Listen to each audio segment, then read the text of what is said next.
L'intelligence artificielle va voler ton travail. Cette phrase, tu l'as déjà entendue 1 million de fois, que ce soit à la télé, en repas de famille ou encore sur les réseaux sociaux, mais laisse-moi te dire, c'est totalement faux. La vérité, c'est que de nouvelles technologies comme l'IA vont révolutionner le monde et que celui qui saura bien l'utiliser pourra devenir inarrêtable. Et si je te disais que les crypto-monnaies pourraient aider les monteurs à monter plus vite, ou qu'un monteur n'aurait plus besoin de clavier ou d'écran pour monter ses vidéos. Mais ces innovations, aussi grandes soient-elles, ont toutes le revers de leur médaille. Alors, quelles sont les problématiques que ces nouvelles inventions révolutionnaires vont nous poser? Va-t-on voir notre métier disparaître? Dans cette vidéo, on va explorer les innovations qui vont arriver dans un futur proche et comprendre quels sont les enjeux de ces nouvelles innovations. Et laisse-moi te dire que tu n'es vraiment pas prêt pour savoir ce qui t'attend. Bon, on va rentrer dans le vif du sujet avec l'intelligence artificielle, parce que je pense que c'est aussi ça qui vous intéresse. En ce moment, c'est au centre de tous les débats. Il y a des gens qui pensent que c'est l'invention qui va révolutionner le monde et nous sauver de la destruction de la Terre, et d'autres qui pensent que c'est justement ça qui va nous mener à notre perte. Mais dans la pratique, pour la vidéo, ça donne quoi? Bah, grosso modo, tu cliques sur un bouton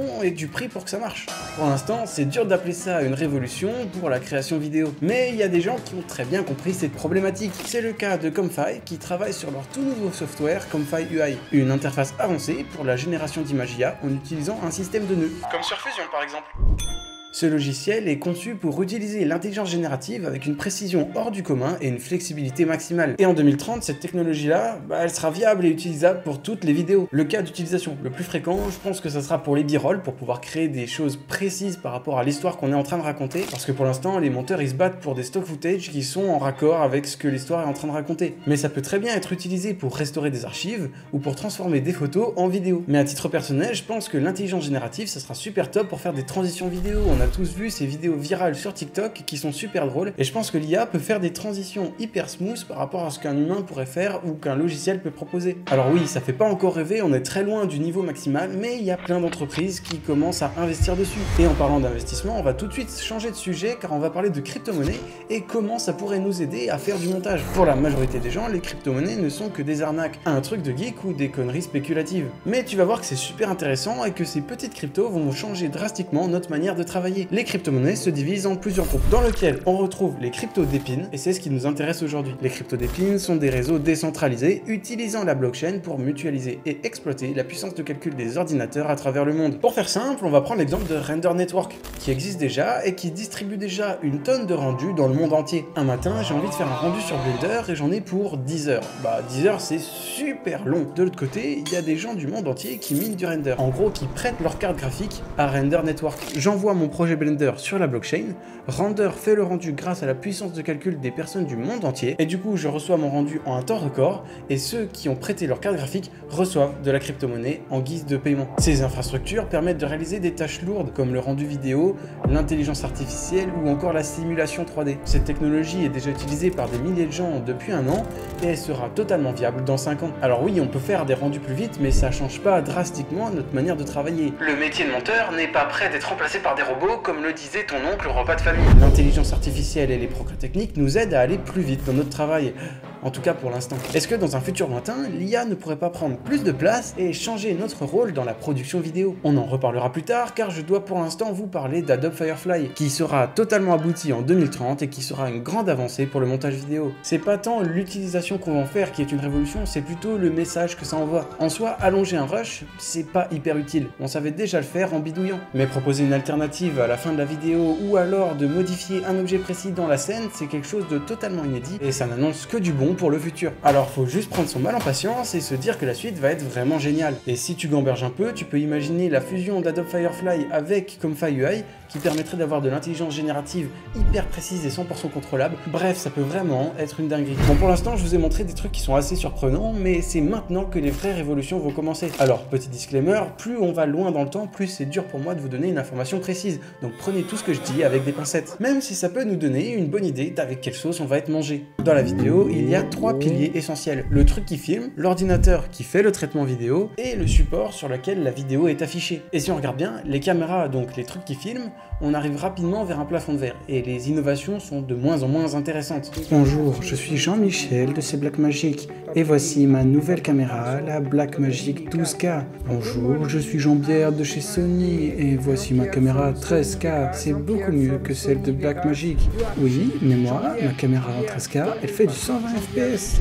Oui, mais moi j'ai fait une caméra 18K, d'accord? Haha, tu me fais bien rire, pas plus tard qu'hier, j'ai sorti une caméra 21K, gros nulos. Eh ben figure-toi que demain on sortira la caméra 22K, dans ta mère. Oui, mais demain, nous, on va sortir la caméra 22K. Eh ben moi je ferai du 22K 18 bits, gros noob. Donc c'est pas sur eux qu'on doit attendre la prochaine révolution. Pour le second pilier, c'est ce qu'on a vu juste avant, avec la décentralisation des cartes graphiques et l'arrivée de l'intelligence artificielle. En revanche, ça fait un grand moment qu'on n'a pas vu de révolution sur les supports. Et c'est en 2040 que la révolution sur les supports de diffusion va arriver, et c'est pas à prendre à la légère. Ce qu'on a vu avant, c'était des bonnes améliorations, mais une révolution sur les supports, ça change tout. Bah oui, même si Blackmagic sort sa nouvelle caméra 38K 12 Pro Max, si tu regardes encore sur ton téléphone, ça change rien. Non, franchement, le support de diffusion, ça change tout. Que ce soit la durée de la vidéo, la manière de filmer, ou bien même la manière de monter, ça redistribue toutes les cartes, pour le meilleur et pour le pire. Mais alors, qu'est-ce qui nous attend en 2040? Des hologrammes, mon pote. Ça fait 10 ans que les plus grands fabricants d'écrans se tuent à la tâche pour incurver un écran ou pour pouvoir le plier. Mais là, ça change tout. Ce changement de support de diffusion pourrait bien faire table rase de tout ce qu'on a vu auparavant dans la création vidéo. Des entreprises comme Microsoft et des startups explorent déjà des prototypes qui pourraient permettre de réaliser des hologrammes plus réalistes et plus interactifs. Par contre, pour que ces technologies soient viables, il faut encore un peu patienter. Parce que pour qu'elles soient disponibles à grande échelle, il faut encore surmonter quelques défis techniques, comme la résolution,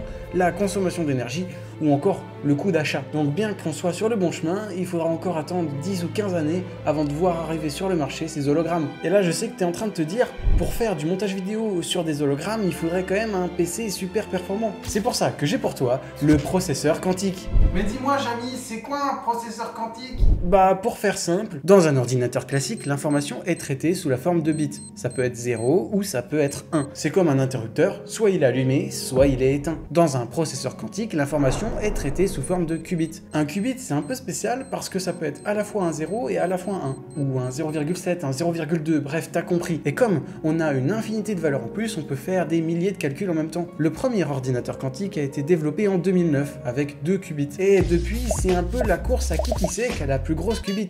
IBM en 2021 avec 127 qubits, Osprey en 2022 avec 433 qubits, ou encore Condor avec 1121 qubits. Et encore une fois, les chercheurs estiment que la technologie sera au point dans 15 à 20 ans. Et c'est donc entre 2040 et 2050 qu'on va voir la deuxième plus grosse révolution du 21e siècle, l'ordinateur quantique, arriver au grand jour. Et c'est quelque chose qui va révolutionner le monde, bien au-delà du montage, même si nous, ça va nous permettre d'avoir des ordinateurs hyper puissants qui font des calculs hyper vite et qui vont pouvoir faire nos rendus à la vitesse de la lumière. Une petite pensée pour les cryptos d'épines qui vont directement pouvoir s'inscrire à Pôle emploi. Et pour finir, en 2040, l'intelligence artificielle générative initiée par Adobe sera déjà très aboutie et sera totalement utilisée par le grand public, ce qui permettra aux monteurs de pouvoir créer des images même si ce gros radin de cadreur t'a filé 3 plans pour une vidéo de 5 minutes. Et les outils de génération personnalisable comme Comfy AI seraient beaucoup moins archaïques et niches qu'aujourd'hui et seraient utilisés par absolument tout le monde. Bon, là on arrive à la plus grosse dinguerie de la vidéo, donc ouvre bien tes grandes oreilles. Il y a de très fortes probabilités que la réalité augmentée soit totalement développée et démocratisée avec un coût abordable pour la population, ce qui permettrait à des entreprises de se spécialiser dans des casques de réalité virtuelle dédiés au montage vidéo. Chaque clip, chaque transition, chaque effet serait manipulé dans un environnement 3D.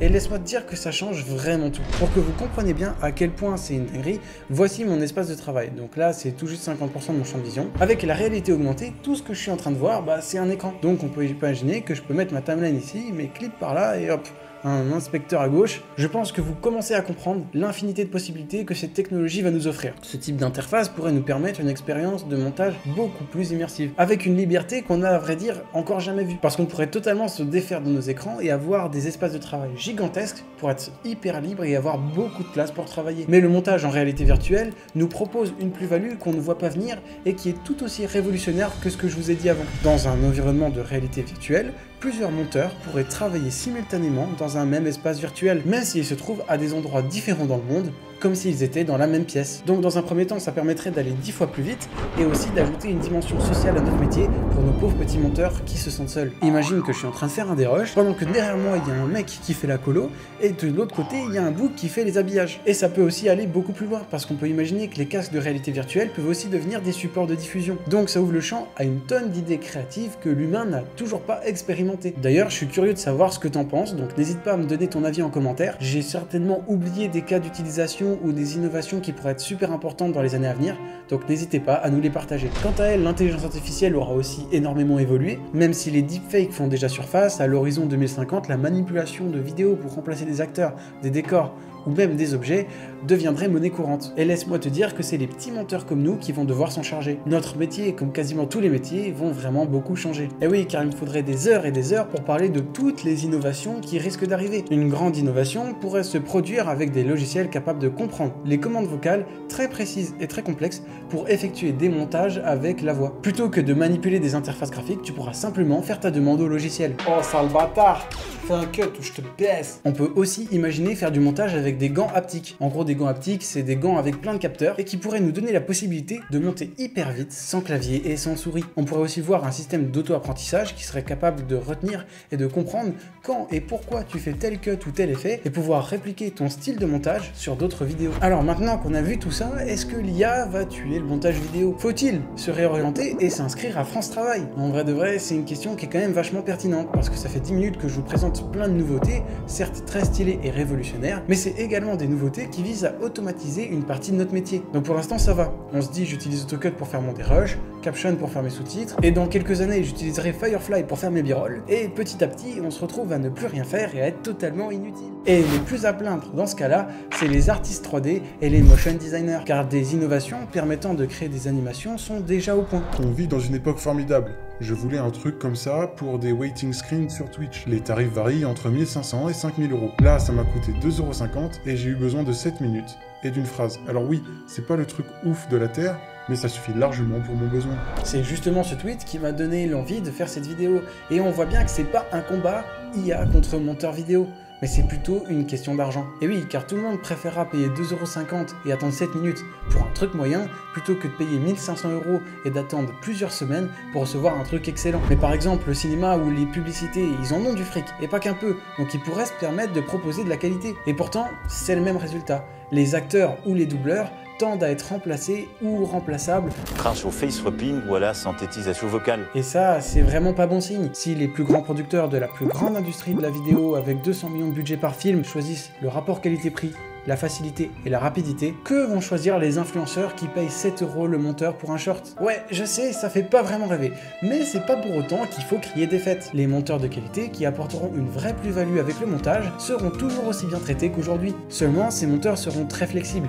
et connaisseurs des nouveautés, et ils utiliseront toutes ces nouvelles technologies pour donner le meilleur résultat possible. On aura des IA de montage totalement contrôlables, on pourra modifier chaque détail, chaque paramètre de notre rendu avec des paramétrages hyper avancés. Cela pourrait révolutionner le montage vidéo en permettant une plus grande liberté créative. Mais ça soulève aussi énormément de questions éthiques. Alléger les coûts de production avec des services d'IA aura forcément un impact sur la qualité, mais surtout sur la créativité. Pour l'instant, il n'y a que le cerveau humain qui peut sortir des sentiers battus et trouver l'effet, la petite touche qui nous fera ressentir des émotions. De plus, l'intelligence artificielle est entraînée grâce à nous, qui acceptons comme des gogoles les conditions d'utilisation. Et c'est sans parler des conséquences énergétiques, qui même si elles seront hyper optimisées dans 25 ans, seront à l'échelle de leur utilisation et pourrait même accentuer les problèmes écologiques. La maîtrise de ces nouveaux softwares et de ces nouveaux outils seront indispensables pour survivre face à l'industrie. Doit-on se réjouir de ces nouveautés ou s'opposer à tous ces changements? La vérité, c'est que le combat a déjà commencé et tu dois choisir ton camp. Merci d'avoir regardé cette vidéo et à très vite.